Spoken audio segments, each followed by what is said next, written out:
हाँ जी, our next good morning student. Our next topic is system analysis.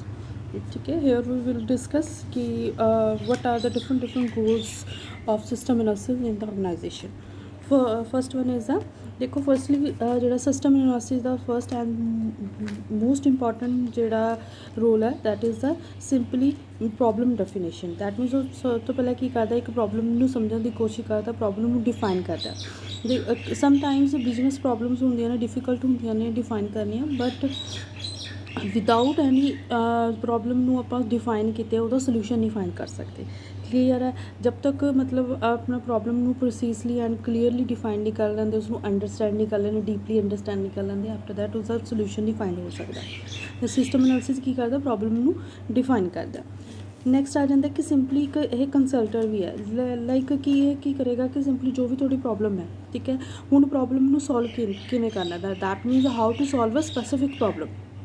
ਤਾਂ ਉਹ must consult ਕਰੇਗਾ ਇੱਕ ਆਪਣੇ ਮੈਨੇਜਰਸ ਨੂੰ, ਯੂਜ਼ਰਸ ਨੂੰ, ਅਦਰ ਡਾਟਾ ਪ੍ਰੋਸੈਸਿੰਗ ਪ੍ਰੋਫੈਸ਼ਨਲਸ ਨੂੰ, ਉਹ ਪ੍ਰੋਫੈਸ਼ਨਲਸ ਨੂੰ ਕੰਸਲਟ ਕਰੇਗਾ ਜੋ ਵੀ ਇਸ ਦੇ ਰਿਗਾਰਡਿੰਗ ਪ੍ਰੋਬਲਮ ਦੇ ਰਿਗਾਰਡਿੰਗ ਪ੍ਰੋਫੈਸ਼ਨਸ ਦੇ ਵਿੱਚ ਹੋਣਗੇ. ਠੀਕ ਹੈ ਜੀ, ਤਾਂ ਫਿਰ ਉਸ ਤੋਂ ਬਾਅਦ ਉਹ ਆਪਣੇ ਸੋਲਿਊਸ਼ਨਸ ਨੂੰ ਅੱਗੇ ਫਰਦਰ ਡਿਵੈਲਪ ਕਰੇਗਾ.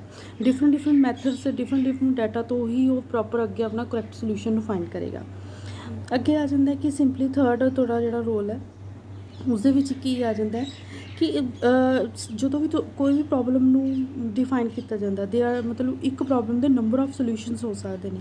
ਤਾਂ ਫਸਟਲੀ ਉਹ ਕੀ ਕਰਦਾ, ਆਪਣੇ ਜਿੰਨਾ ਵੀ ਉਹਦਾ ਡਾਟਾ ਜੋ ਵੀ ਉਸਨੇ ਕਲੈਕਟ ਕੀਤਾ, ਠੀਕ ਹੈ, ਚਾਹੇ ਕੋਈ ਪੇਪਰ ਵਰਕ 'ਤੇ ਕਲੈਕਟ ਕੀਤਾ, ਚਾਹੇ ਵਰਬਲੀ ਉਸਨੇ ਕੋਈ ਵੀ ਨੌਲੇਜ ਗੇਨ ਕੀਤੀ ਹੈ, ਤਾਂ ਉਹ ਸਾਰੀ ਦੀ ਸਾਰੀ ਨੌਲੇਜ ਨੂੰ ਇਕੱਠਾ ਕਰਕੇ ਅਤੇ ਸਿੰਪਲੀ ਉਹ ਕੀ ਕਰਦਾ ਕਿ ਉਸ ਤੋਂ ਫਾਈਂਡ ਕਰਦਾ ਕਿ ਕਿਹੜਾ ਬੈਸਟ ਵਨ ਸੋਲਿਊਸ਼ਨ ਹੈ.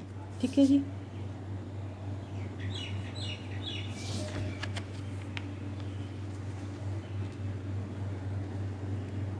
ਤਾਂ ਨੈਕਸਟ ਇਹਦੇ ਵਿੱਚ ਨੈਕਸਟ ਸੋਲਿਊਸ਼ਨ ਦੇ ਵਿੱਚ ਆ ਜਾਂਦਾ ਕਿ ਸਿੰਪਲੀ ਕਿ ਜਿਹੜਾ ਵੀ ਸਿਸਟਮ ਆਪਣੇ ਉਹ ਹੁੰਦਾ, ਸਿਸਟਮ ਐਨਾਲਿਸਿਸ ਹੁੰਦਾ, ਉਹ ਕੋਆਰਡੀਨੇਟ ਕਰਦਾ ਰਹਿੰਦਾ ਪ੍ਰੋਸੈਸ ਦੇ ਨਾਲ. ਠੀਕ ਹੈ ਜੀ, ਪ੍ਰੋਸੈਸ ਦੇ ਨਾਲ ਕੋਆਰਡੀਨੇਟ ਕਰਦਾ ਰਹਿੰਦਾ. ਆਫਟਰ ਦੈਟ ਉਹ ਬੈਸਟ ਵਨ ਸੋਲਿਊਸ਼ਨ ਹੀ ਫਾਈਂਡ ਕਰਦਾ. ਦੇਖੋ, ਜਦੋਂ ਤੁਸੀਂ ਕਿਸੇ ਵੀ ਪ੍ਰੋਬਲਮ ਨੂੰ ਡਿਫਾਈਨ ਕਰੋਗੇ ਤਾਂ ਉਸ ਪ੍ਰੋਬਲਮ ਦੇ ਨੰਬਰ ਆਫ ਸੋਲਿਊਸ਼ਨਸ ਹੋ ਸਕਦੇ ਨੇ. ਠੀਕ ਹੈ ਜੀ, ਮੈਨੀ problems have number of solutions, ਸੋ ਉਹ ਬੈਸਟ ਵਨ ਸੋਲਿਊਸ਼ਨ ਨੂੰ ਹੀ ਪਿਕਅਪ ਕਰੇਗਾ. ਨੈਕਸਟ ਆ ਜਾਂਦਾ ਕਿ ਸਿਸਟਮ ਐਨਾਲਿਸਿਸ ਉਹ ਇੱਕ ਤਰ੍ਹਾਂ ਦਾ ਪਲੈਨਰ ਹੈ. ਪਲੈਨਰ ਕਿਉਂ ਹੈ, ਕਿਉਂਕਿ ਉਹਦੀ ਜੋਬ ਕੀ ਹੈ, ਉਹ ਬੇਸਿਕਲੀ ਇੱਕ ਇਸ ਤਰ੍ਹਾਂ ਦਾ ਪਲਾਨ ਡਿਵੈਲਪ ਕਰਦਾ ਕਿ ਜਿਹੜਾ ਕਿ ਪੂਰੀ ਦੀ ਪੂਰੀ ਮੈਨੇਜਮੈਂਟ, ਪੂਰੀ ਦੀ ਪੂਰੀ ਯੂਜ਼ਰਸ, ਠੀਕ ਹੈ, ਉਹਨਾਂ ਦੇ ਆਬਜੈਕਟਿਵ ਨੂੰ ਅਚੀਵ ਕਰ ਸਕੇ. ਕਲੀਅਰ ਹੋ ਗਿਆ ਜੀ. ਨੈਕਸਟ ਹੈਗਾ ਕਿ ਜਦੋਂ ਇੱਕ ਜਿਹੜਾ ਸਿਸਟਮ ਐਨਾਲਿਸਿਸ ਆ ਉਹ ਪਲੈਨਰ ਦਾ ਕੰਮ ਕਰਦਾ, ਆਫਟਰ ਦੈਟ ਉਸਦਾ ਮੇਨ ਜਿਹੜਾ ਰੋਲ ਆ ਜਾਂਦਾ that is the designing part. ਠੀਕ ਹੈ ਜੀ, ਹੁਣ ਉਸਦਾ ਜਦੋਂ ਇੱਕ ਪ੍ਰੋਪਰ ਪਲਾਨ ਬਣ ਗਿਆ, ਇੱਕ ਬਲੂ ਪ੍ਰਿੰਟ ਬਣ ਗਿਆ, ਉਸ ਬਲੂ ਪ੍ਰਿੰਟ ਨੂੰ ਫਰਦਰ ਡਿਜ਼ਾਈਨਿੰਗ ਦੇ ਵਿੱਚ ਲੈ ਕੇ ਆਉਣਾ, that means here we writing some coding.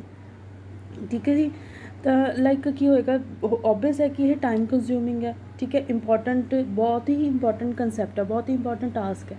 ਠੀਕ ਹੈ ਜੀ, ਤਾਂ ਫਰਦਰਲੀ ਇਹ ਕੀ ਕਰੇਗਾ, ਜਦੋਂ ਉਸ ਕੋਲ ਕੋਈ ਵੀ ਪਲਾਨ ਆ ਗਿਆ, ਵੈਨ ਦਾ plan has been accepted, then after that ਉਹ ਕੀ ਕਰੇਗਾ, system analysis responsible for designing portion. ਠੀਕ ਹੈ ਜੀ.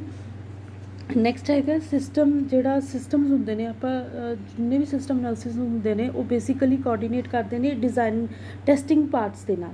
ਮਤਲਬ ਕਿ ਜਦੋਂ ਵੀ ਦੇਖੋ, ਆਪਾਂ ਸਿਸਟਮ ਨੂੰ ਉਦੋਂ ਤੱਕ ਆਪਾਂ ਪਾਸ ਨਹੀਂ ਕਰ ਸਕਦੇ ਜਦੋਂ ਤੱਕ ਉਹ ਗੋ ਥਰੂ ਨਹੀਂ ਹੋ ਲੈਂਦੇ, ਉਸਦੇ ਟੈਸਟਡ ਪਾਰਟ ਦੇ ਵਿੱਚੋਂ ਗੋ ਥਰੂ ਨਹੀਂ ਹੋ ਲੈਂਦਾ.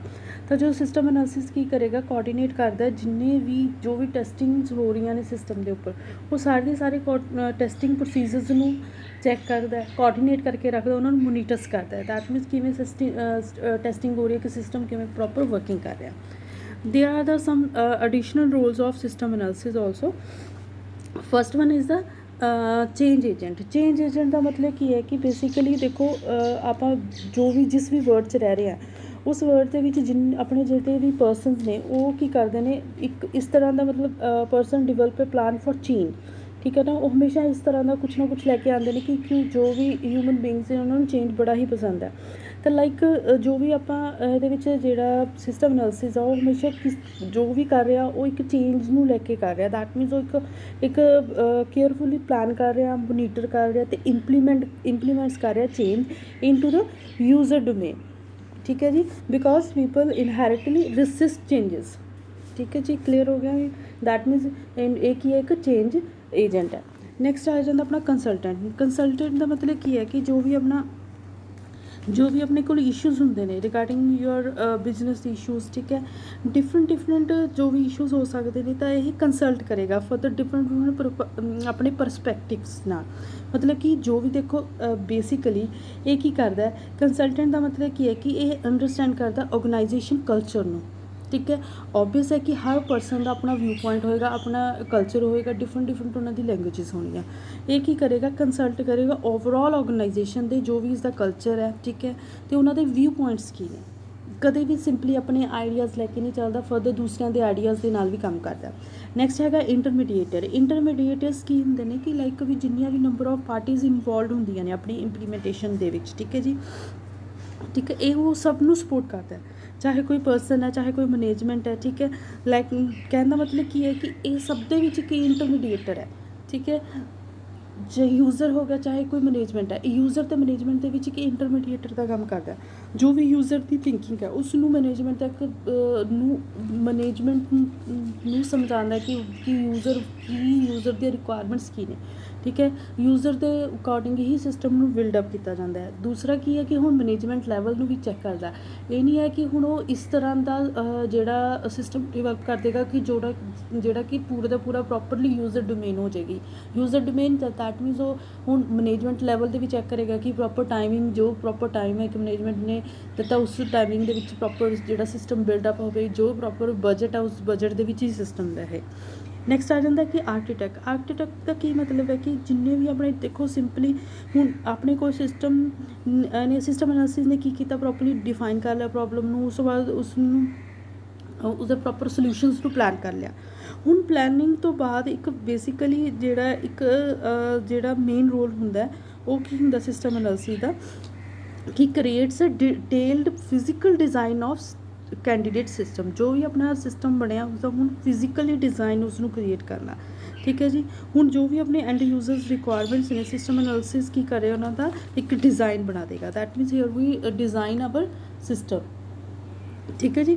ਨੈਕਸਟ ਹੈਗਾ ਮੋਟੀਵੇਟਰ ਦਾ ਕੀ ਕੰਮ ਹੈ, ਦੇਖੋ ਡਿਊਰਿੰਗ ਟ੍ਰੇਨਿੰਗ ਪੀਰੀਅਡ ਜਦੋਂ ਵੀ ਸਿਸਟਮ ਇੱਕ ਡਿਵੈਲਪ ਹੋ ਜਾਂਦਾ, ਆਫਟਰ ਦੈਟ ਤੁਸੀਂ ਕੀ ਕਰਦੇ ਹੋ, ਉਹ ਯੂਜ਼ਰਸ ਨੂੰ ਦਿੰਦੇ ਹੋ। ਯੂਜ਼ਰ ਨੂੰ ਐਕਚੁਅਲ 'ਚ ਉਹਨੂੰ ਯੂਜ਼ ਕਰਨ ਲਈ ਮਤਲਬ ਜੋ ਵੀ ਕੰਪਨੀ ਦੇ ਇੰਪਲੋਈਜ਼ ਨੇ ਉਹਨਾਂ ਨੂੰ ਤੁਸੀਂ ਹੈਂਡ ਓਵਰ ਕਰਦੇ ਹੋ ਕਿ ਇਸ ਨੂੰ ਯੂਜ਼ ਕਿਵੇਂ ਕਰਨਾ।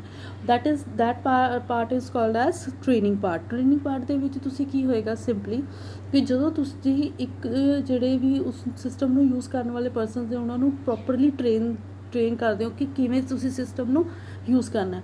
ਤਾਂ ਮੇਨ ਕੁਆਲਿਟੀ ਕੀ ਹੋਣੀ ਚਾਹੀਦੀ ਹੈ ਕਿ ਉਹ ਮੋਟੀਵੇਟਰ ਹੋਣਾ ਚਾਹੀਦਾ। ਉਹ ਮੋਟੀਵੇਟ ਕਰਦਾ ਰਹਿੰਦਾ ਉਹਨਾਂ ਨੂੰ ਕਿ ਸਿਸਟਮ ਕਿਸ ਤਰ੍ਹਾਂ ਨਾਲ ਯੂਜ਼ ਹੋਏਗਾ, ਤੁਹਾਡੀ ਪ੍ਰੋਬਲਮ ਨੂੰ ਓਬਵੀਅਸ ਹੈ ਕਿ ਤੁਹਾਡੀ ਪ੍ਰੋਬਲਮ ਨੂੰ ਸੋਲਵ ਕਰੇਗਾ।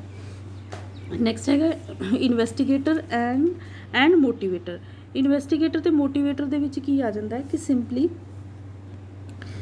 ਇਸ ਦੇ ਵਿੱਚ ਜੋ ਵੀ ਤੁਸੀਂ ਦੇਖੋ ਜੋ ਵੀ ਤੁਸੀਂ ਸਿਸਟਮ ਡਿਵੈਲਪ ਕੀਤਾ, ਠੀਕ ਹੈ, ਫਸਟ ਆਫ ਆਲ ਉਸ ਸਿਸਟਮ ਦੇ ਹੋ ਸਕਦਾ ਓਬਵੀਅਸ ਹੈ ਕਿ ਉਹ ਸਿਸਟਮ ਜਦੋਂ ਵੀ ਤੁਸੀਂ ਡਿਵੈਲਪ ਕੀਤਾ ਕਿ ਸਮ ਡਿਊ ਸਮ ਚੇਂਜਿਸ ਜਾਂ ਡਿਊ ਸਮ ਰੀਜ਼ਨਸ ਸਿਸਟਮ ਉਹ ਫੇਲ ਵੀ ਹੋ ਸਕਦਾ।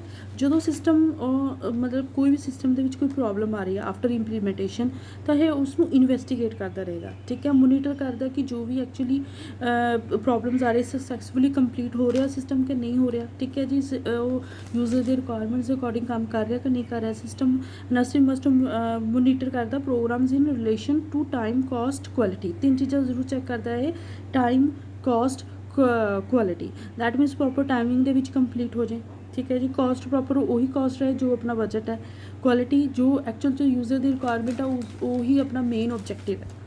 ਕਲੀਅਰ ਹੈ ਜੀ। ਨੈਕਸਟ ਹੈਗਾ ਸਾਈਕੋਲੋਜਿਸਟ ਦਾ ਮਤਲਬ ਕੀ ਹੈ ਕਿ ਜਿਹੜਾ ਸਿਸਟਮ ਹੁੰਦਾ ਆਪਾਂ ਜੋ ਵੀ ਆਪਾਂ ਸਿਸਟਮ ਬਿਲਡ ਕਰਦੇ ਹਾਂ ਅਰਾਊਂਡ, ਠੀਕ ਹੈ, ਤਾਂ ਸਿਸਟਮ ਐਨਾਲਿਸਿਸ ਦਾ ਮੇਨ ਰੋਲ ਕੀ ਹੈ, ਉਹ ਇੱਕ ਸਾਈਕੋਲੋਜਿਸਟ ਦਾ ਕੰਮ ਕਰਦਾ। Psychologist who study the mind and behave that people, ਠੀਕ ਹੈ ਜੀ, way that people behave, sorry. Psychologist ਕਿਹੜੇ ਹੁੰਦੇ ਨੇ, who study mind and behave that people behaviour. ਠੀਕ ਹੈ। ਵੇ ਦੈਟ ਪੀਪਲ ਬਿਹੇਵੀਅਰ, ਕਿਸ ਤਰ੍ਹਾਂ ਨਾਲ ਬਿਹੇਵ ਕਰਨਗੇ, ਕਿਸ ਤਰ੍ਹਾਂ ਨਾਲ ਉਹ ਉਹਨਾਂ ਦੇ ਮਾਇੰਡ ਥਿੰਕਿੰਗ ਕੀ ਹੈ, ਉਹਨਾਂ ਦਾ ਮਾਇੰਡ ਕੋ ਰੀਡ ਕਰਦਾ ਹੈ। ਠੀਕ ਹੈ। ਤਾਂ ਸਿੰਪਲੀ ਉਹ ਕੀ ਕਰ ਰਿਹਾ ਇੱਥੇ, ਉਹ ਜਿੰਨੇ ਵੀ ਜੋ ਵੀ ਆਪਣੇ ਫਰਦਰ ਕਸਟਮਰਸ ਨੇ ਜਾਂ ਆਪਣੇ ਯੂਜ਼ਰਸ ਨੇ, ਫਰਦਰ ਜੋ ਵੀ ਪਰਸਨਸ ਨੇ, ਠੀਕ ਹੈ, ਉਹਨਾਂ ਦੇ ਥੋਟ ਪ੍ਰੋਸੈਸ ਨੂੰ ਸਮਝਣ ਦੀ ਕੋਸ਼ਿਸ਼ ਕਰਦਾ, ਉਹਨਾਂ ਦੇ ਬਿਹੇਵੀਅਰ ਨੂੰ ਅਸੈਸ ਕਰਦਾ, ਫਿਰ ਉਸ ਤੋਂ ਆਫਟਰ ਦੈਟ ਉਹ ਕਨਕਲੂਜਨ ਡਰਾ ਕਰਦਾ। ਠੀਕ ਹੈ ਜੀ। ਤਾਂ ਸਿੰਪਲੀ ਉਹ ਕੀ ਕਰਦਾ, understanding interfunctional relationships is most important. ਜੋ ਵੀ ਜਿਹੜਾ ਆਪਣਾ ਹੁੰਦਾ ਕਿ ਰਿਲੇਸ਼ਨਸ਼ਿਪ ਹੁੰਦਾ, ਇੰਟਰਸ਼ਿਪ ਰਿਲੇਸ਼ਨਸ਼ਿਪ ਕਹਿ ਲਓ ਤੁਸੀਂ, ਕਿ ਜੋ ਵੀ ਇੱਕ ਕੰਪਨੀ ਦੇ ਵਿੱਚ ਇੰਪਲੋਈਜ਼ ਆਪਸ ਰਿਲੇਸ਼ਨਸ਼ਿਪ ਹੁੰਦਾ ਉਸ ਨੂੰ ਵੀ ਡੀਪਲੀ ਅੰਡਰਸਟੈਂਡ ਕਰਦਾ, ਜਾਣੀ ਕਿ ਦੈਟ ਮੀਨਸ ਇਹ ਕੀ ਕਰ ਰਿਹਾ ਇੱਥੇ, ਸਾਈਕੋਲੋਜਿਸਟ ਦਾ ਕੰਮ ਕਰ ਰਿਹਾ। ਕਲੀਅਰ ਹੋ ਗਿਆ ਜੀ। ਨੈਕਸਟ ਹੈਗਾ ਆਪਣਾ ਸੇਲਸ ਪਰਸਨ। ਸੇਲਸ ਪਰਸਨ ਦਾ ਮਤਲਬ ਕੀ ਹੈ, ਦੇਖੋ ਇਹ ਪ੍ਰੋਪਰ ਇੱਕ ਸੇਲਿੰਗ ਪਰਸਨ ਦਾ ਵੀ ਕੰਮ ਕਰਦਾ, ਕਿਉਂਕਿ ਜੋ ਵੀ ਆਪਣੇ ਕਰੂਸ਼ੀਅਲ ਪਾਰਟਸ ਹੁੰਦੇ ਨੇ, ਲਾਈਕ ਵੀ ਜਿੰਨੇ ਵੀ ਜਿਵੇਂ ਇਨੀਸ਼ੀਅਲ ਚੇਂਜਿਸ ਹੋਏ ਨੇ ਆਪਣੇ, ਠੀਕ ਹੈ, ਜਦੋਂ ਤੁਸੀਂ ਕੋਈ ਵੀ ਸਿਸਟਮ ਹੈ, ਸਿਸਟਮ ਨੂੰ ਤੁਸੀਂ ਸਮ ਚੇਂਜਿਸ ਕੀਤੇ ਸਿਸਟਮ ਦੇ, ਜੋ ਉਸ ਸਿਸਟਮ ਨੂੰ ਫਰਦਰ ਮਾਰਕੀਟ ਦੇ ਵਿੱਚ ਕਿਵੇਂ ਤੁਸੀਂ ਸੇਲ ਕਰੋਗੇ, ਦੈਟ ਮੀਨਸ ਤੁਸੀਂ ਹੁਣ ਕਿਵੇਂ ਕਨਵਿੰਸ ਕਰੋਗੇ ਦੂਸਰੇ ਪਰਸਨ ਨੂੰ ਕਿ ਤੁਹਾਡਾ ਸਿਸਟਮ ਯੂਜ਼ ਕਰਨ, ਜੋ ਵੀ ਤੁਸੀਂ ਚੇਂਜਿਸ ਲੈ ਕੇ ਆਏ ਹੋ that one the better one. ਠੀਕ ਹੈ ਜੀ। ਸੋ ਇਹਦਾ ਸੇਲਸ ਪਰਸਨ ਦੀ ਵੀ ਇਹਦੇ ਵਿੱਚ ਕੁਆਲਿਟੀ ਹੈ, ਮਤਲਬ selling change can be as crucial as initiating change. Selling the system actually takes place at each step in the system life cycle. Clear ਹੋ ਗਿਆ ਜੀ। ਸੇਲ ਸਕਿੱਲਸ ਕੀ ਹੁੰਦੀਆਂ ਨੇ ਆਪਣੀਆਂ, ਬਹੁਤ ਹੀ ਕਰੂਸ਼ੀਅਲ ਹੁੰਦੀਆਂ ਨੇ, ਜਿਹੜੇ ਕਿ ਇੱਕ ਸਿਸਟਮ ਦੇ ਸਕਸੈਸਫੁਲ ਸਿਸਟਮ ਲਈ ਜ਼ਰੂਰੀ ਨੇ। ਠੀਕ ਹੈ ਜੀ। ਨੈਕਸਟ ਹੈਗਾ ਪੋਲੀਟੀਸ਼ੀਅਨ ਦੇ ਵਿੱਚ ਕੀ ਆ ਜਾਂਦਾ ਆਪਣਾ, ਕਿ ਜੋ ਵੀ ਆਪਣੀ ਫਾਈਨੈਂਸ ਹੈ, ਠੀਕ ਹੈ, ਜੋ ਵੀ ਆਪਣੇ ਸਿਸਟਮ ਨੂੰ ਫਾਈਨ ਰੱਖਦਾ, ਦੈਟ ਮੀਨਸ ਜਿੰਨੇ ਵੀ ਨੰਬਰ ਆਫ ਇਹਦੇ ਵਿੱਚ ਪਾਰਟੀਜ਼ ਇਨਵੋਲਵ ਹੁੰਦੀਆਂ ਨੇ, ਠੀਕ ਹੈ, ਇਹ ਡਿਪਲੋਮੈਸੀ ਨੂੰ ਰਿਕਵਰ ਕਰਦਾ, ਫਾਈਨੈਂਸ ਲੈ ਕੇ ਆਉਂਦਾ, ਮਤਲਬ ਜੋ ਵੀ ਆਪਣੀ ਡੀਲਿੰਗ ਹੁੰਦੀ ਹੈ ਫਰਦਰ ਪੀਪਲਸ ਦੇ ਨਾਲ ਉਹ ਇੰਪਰੂਵ ਕਰਦਾ, ਕਿ ਉਹ ਡਿਪਲੋਮੈਸੀ ਨਾ ਆ ਜਾਏ, ਠੀਕ ਹੈ, ਫਾਈਨੈਂਸ ਲੈ ਕੇ ਆਉਂਦਾ, ਇੰਪਰੂਵ ਕਰਦਾ ਅਸੈਪਟੈਂਸ, ਦੈਟ ਮੀਨਸ ਸਿਸਟਮ ਥੋੜ੍ਹਾ ਅਸੈਪਟ ਹੋ ਜਾਏ। ਠੀਕ ਹੈ ਜੀ। ਇਹਦਾ ਸਾਰੇ ਦੇ ਸਾਰੇ ਮੇਨ ਰੋਲਸ ਕੀ ਹੁੰਦੇ ਨੇ, ਸਾਰੇ ਦੇ ਸਾਰੇ ਆਰਗੇਨਾਈਜੇਸ਼ਨ ਦੇ ਰਿਗਾਰਡਿੰਗ ਹੀ ਹੋਣਗੇ, ਆਰਗੇਨਾਈਜੇਸ਼ਨ ਦੇ ਵੈਲਫੇਅਰ ਲਈ ਹੋਣਗੇ। ਮੇਨ ਹੋਏਗਾ ਕਿ ਜੋ ਵੀ ਤੁਹਾਡਾ ਯੂਜ਼ਰ ਦਾ ਮੇਨ ਆਬਜੈਕਟਿਵ ਆ ਉਸ ਨੂੰ ਅਚੀਵ ਕਰਨਾ। ਕਲੀਅਰ ਹੈ ਜੀ। ਥੈਂਕ ਯੂ ਬੇਟਾ।